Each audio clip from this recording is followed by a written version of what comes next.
Welcome, in front of me is a Samsung Galaxy A54, and today I'll show you how you can wipe cache partition on this phone.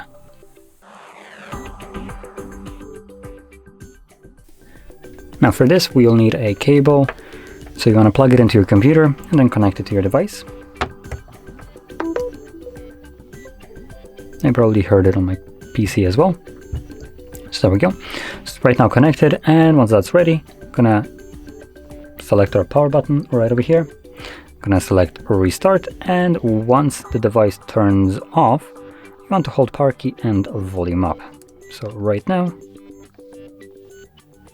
And when you see the Samsung and then Galaxy, you can let go of the power key.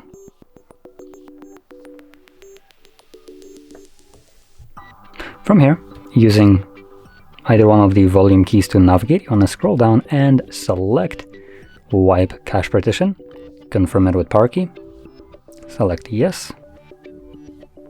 As you can see, it's already finished. Cache wipe complete. It says a reboot system now will be selected by default, so press power key once again, and this will now take us back to Android. And there we go. So, if you found this video helpful, don't forget to hit like, subscribe, and thanks for watching.